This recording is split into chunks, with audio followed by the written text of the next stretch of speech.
Good day and welcome to this GIS report. For the Office of the Deputy Governor, I am Communications Officer COLENE PENN.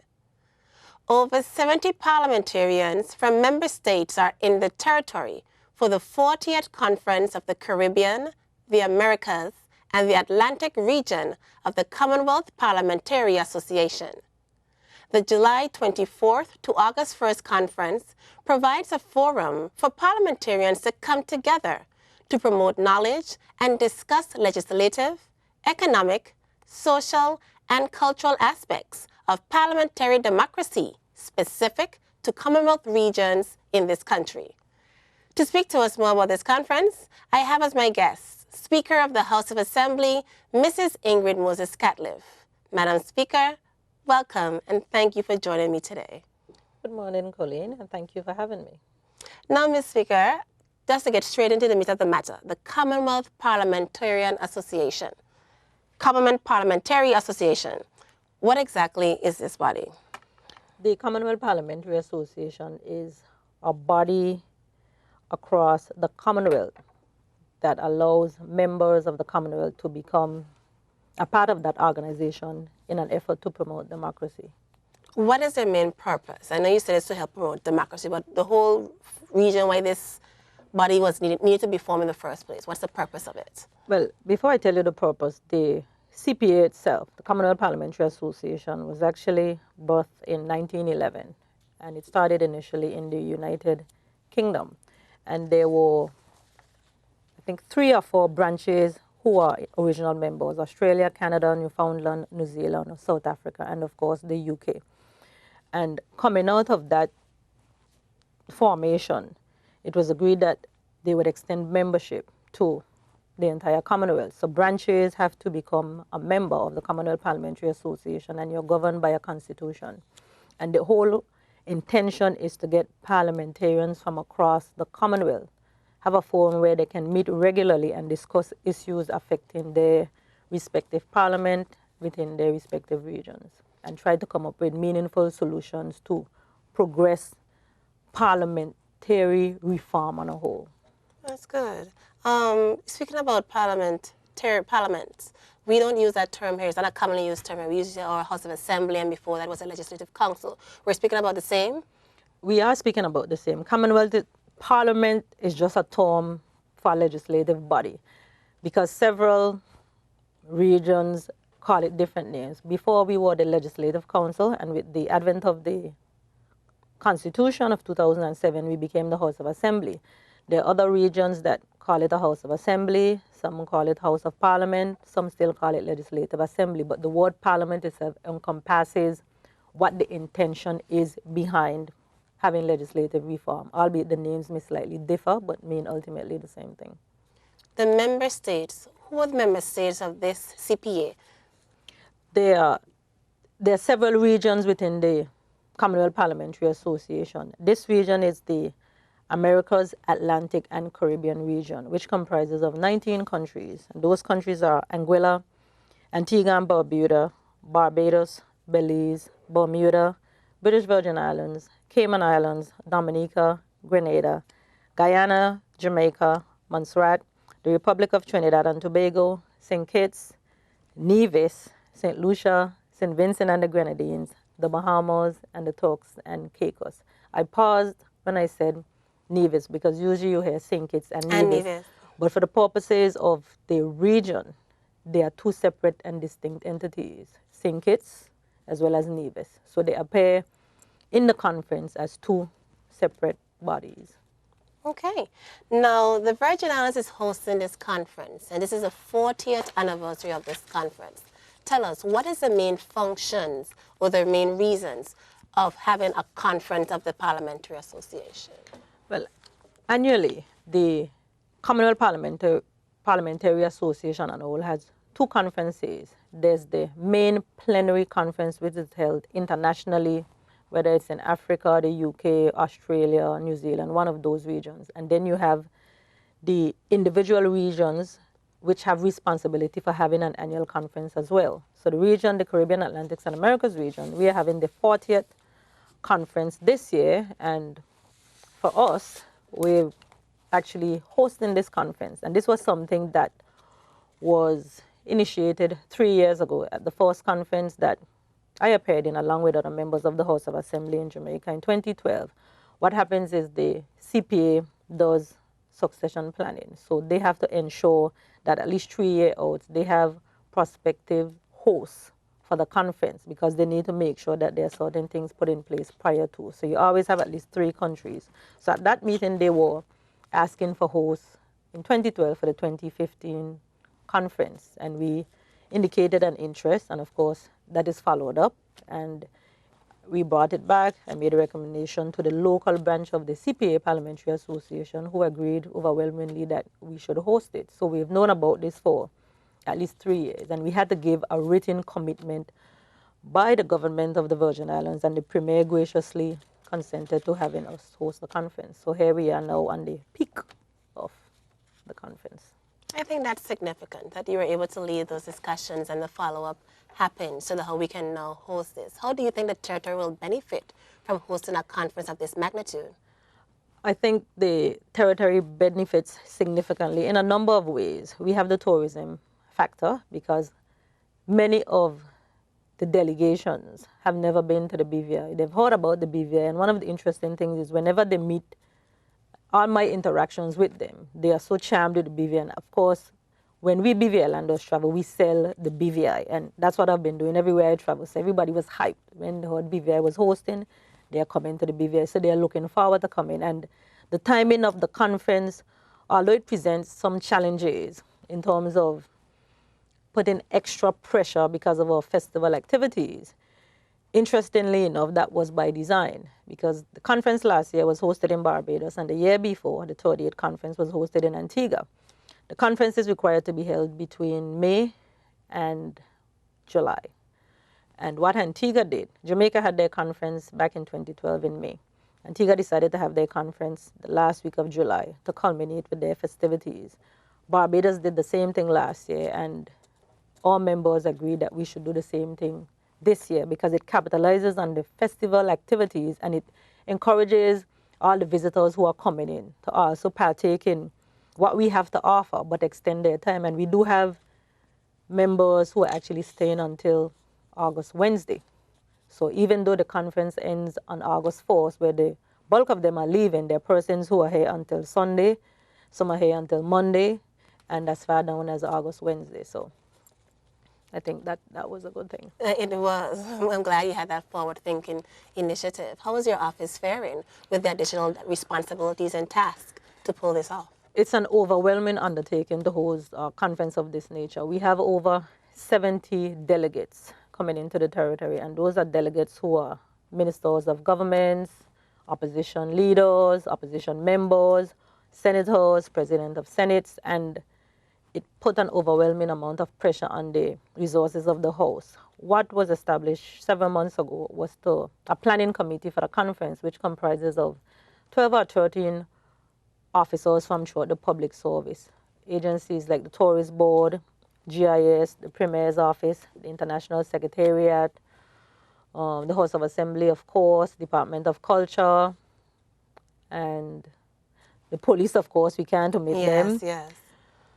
And I think a few others, but just to make sure that every agency was initially involved so they knew firsthand what we were intending to do.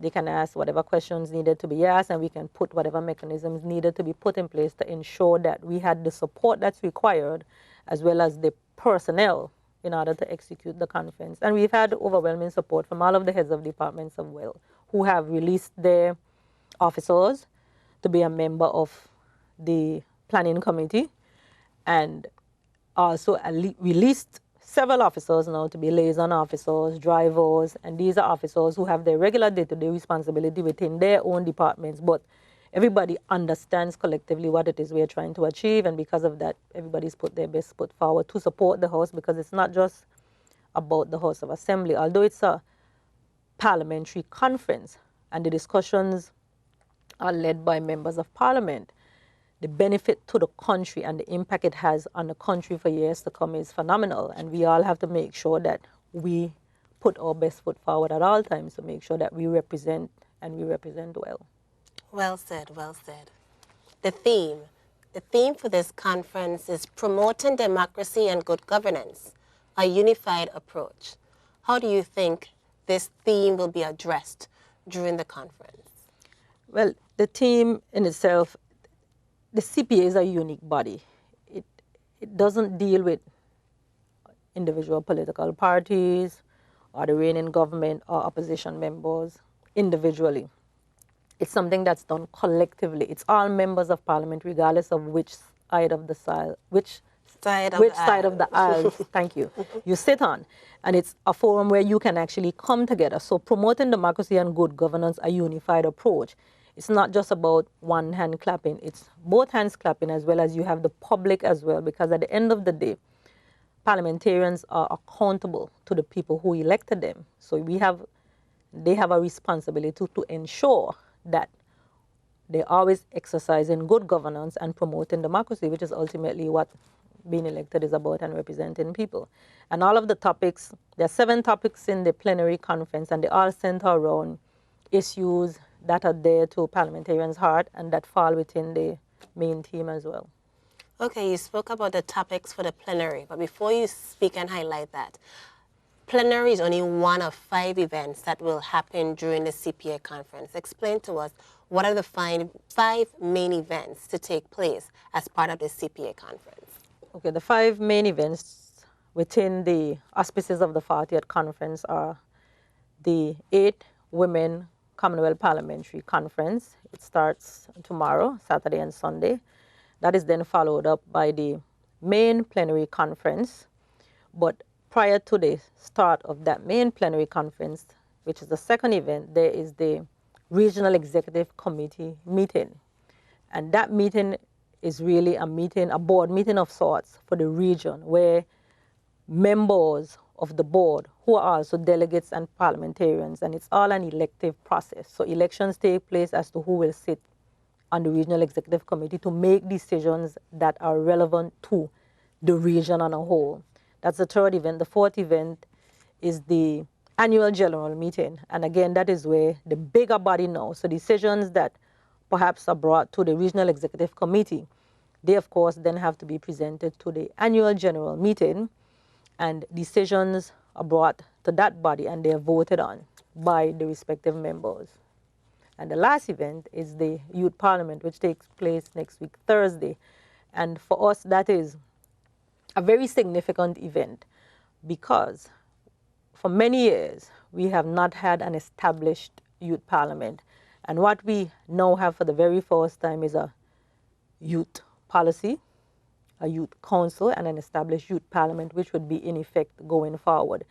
And one of the key things when we made the pitch for the conference and it being hosted here, my advice to the members, and in particular the Minister for Education and Culture, is that we cannot host a conference and not have a youth parliament being represented, because we know, of course, youth parliamentarians are coming in. We actually have 14 youth parliamentarians who are coming into the territory to participate in the youth parliament, and we must ensure that we have our youth parliament to make their first appearance. And this is really their testing ground. It's a wonderful opportunity for us, because we are now on par with the rest of the region in terms of having an established youth parliament. So I am very proud of that, and I'm looking forward to seeing the youths showcase their talents.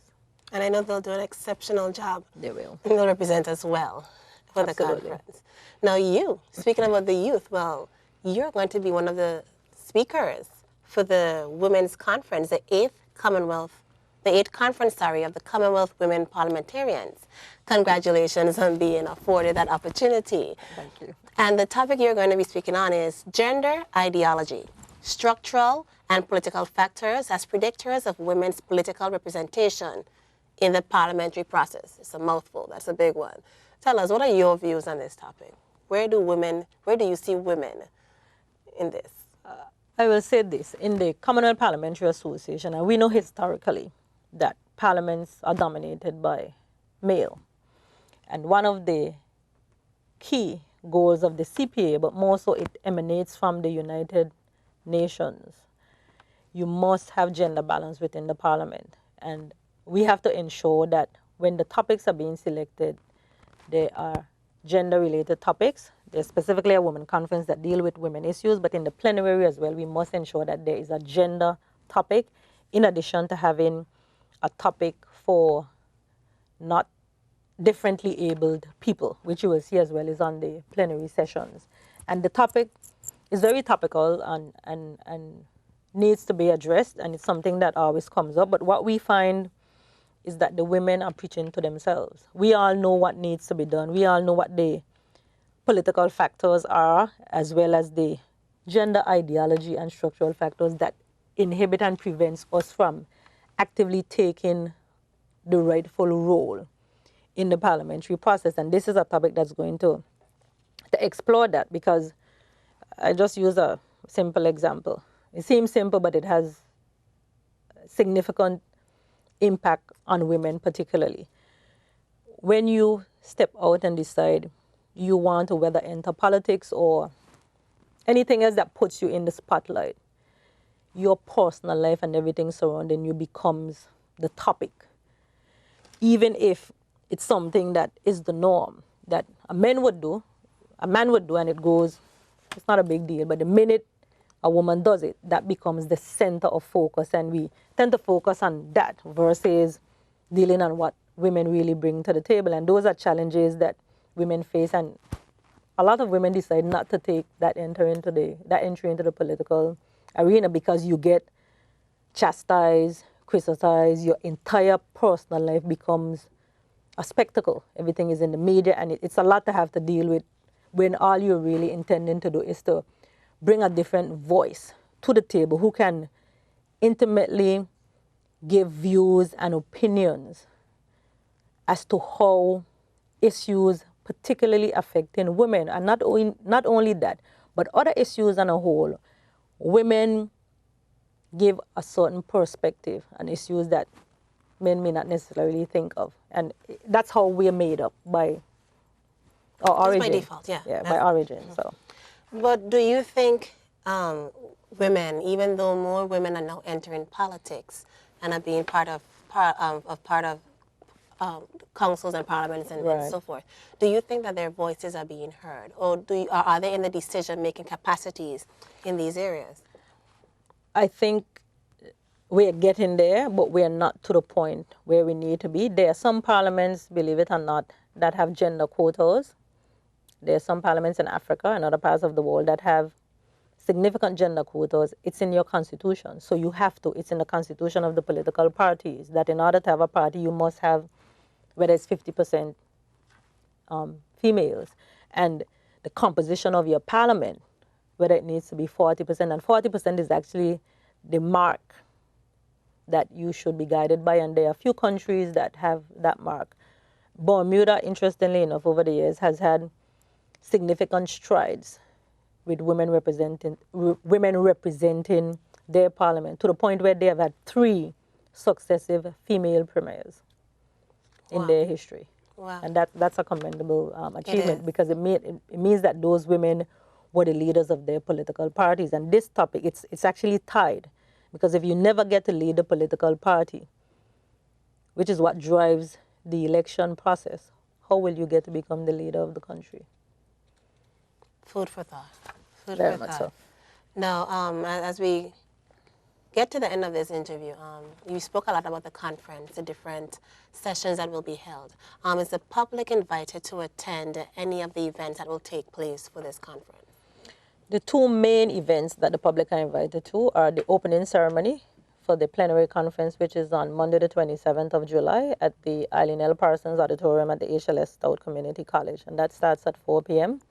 And it's going to be a wonderful opening ceremony. It's not something that we see every day. We don't even see it on the television. So I'm encouraging the public to come out. It's going to be broadcast live on the radio and on the television, to be a part, because this is history in the making. This particular event at this particular time with these particular persons will not happen again in our lifetime. Not at the same place, the same time, with the same people. So I encourage everyone to come out.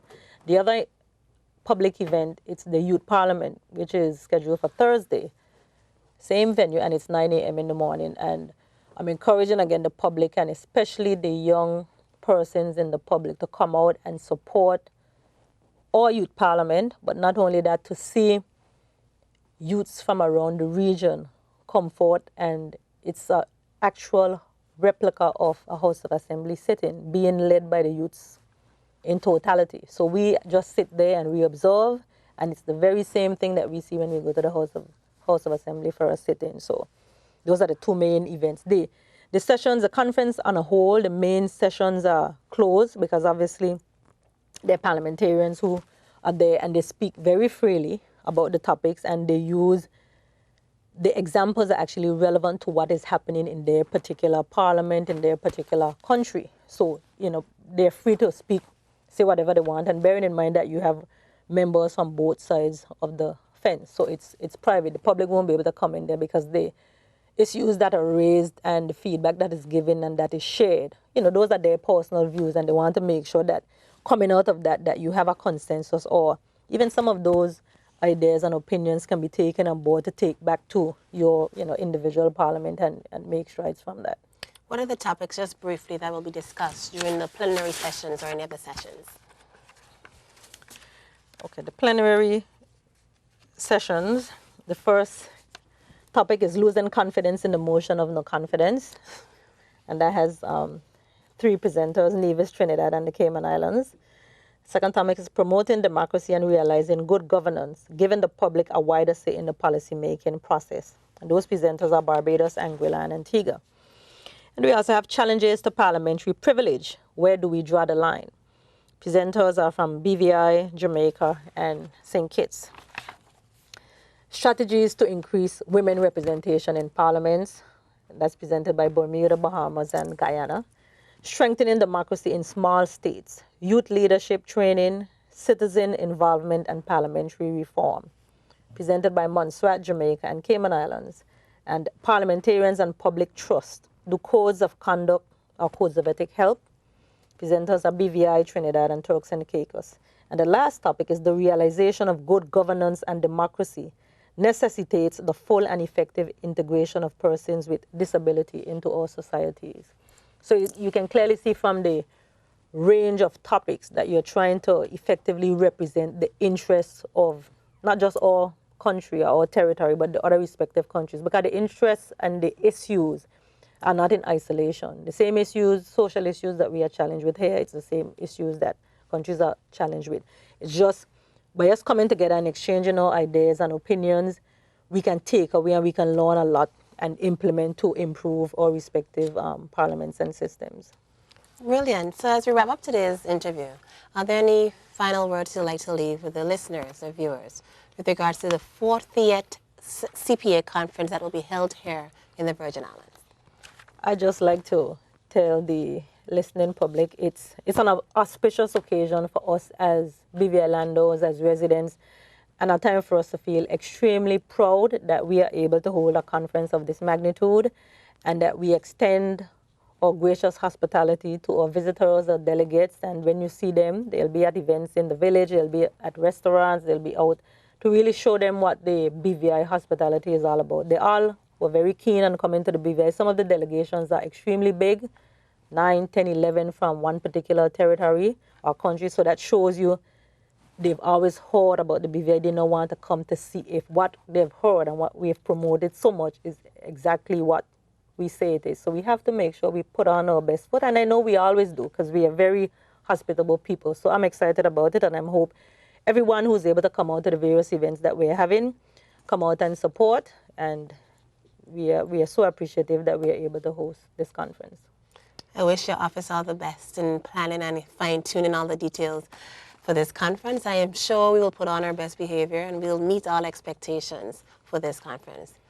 Thank you so much, Mrs. Moses Scotliff, we still have one more thing to say. Go ahead. I have to say one thing, and I cannot close without saying it. And I just want to say a hearty thank you to all of the officers. There's some persons who are no longer public officers who have volunteered to assist. There are persons who we've had to call and ask at the very last minute up until last night to assist with us being able to execute the conference at the level that we think it should be and that we know we are capable of doing. And I just want to express a heartfelt thank you from not only myself as president, but all of the members of the House of Assembly and the local CPA association to just say thank you, because a lot of hard work has gone in, not just from the House of Assembly staff, but all the various agencies that we have relied on, we are counted on, and in particularly the police and Superintendent Armory, who has been extremely supportive, and although he's been pulling his hair out, and a lot of us are doing the same thing, but I just want to make sure that we give kudos to everyone, every single agency, every single department head, every single person who is now either doing collections at the airport, greetings at the hotels, the drivers, who's going to be ferrying us to different places. I just want to thank everyone for coming on board and to express our heartfelt appreciation. Thank you. Thank you so much. You're welcome. Thanks for tuning into this JS Report, where we discuss the 40th Conference of the Caribbean, the Americas, and the Atlantic region of the Commonwealth Parliamentary Association. This conference is taking place in the Virgin Islands from July 25th until August 1st. And my guest today to facilitate our discussion was the Speaker of the Virgin Islands House of Assembly, Mrs. Ingrid Moses-Catliff. I hope you were able to learn more about the Commonwealth Parliamentary Association and this very timely conference. Once again, thank you for tuning in, and until next time, I am your host, Communications Officer Colene PENN.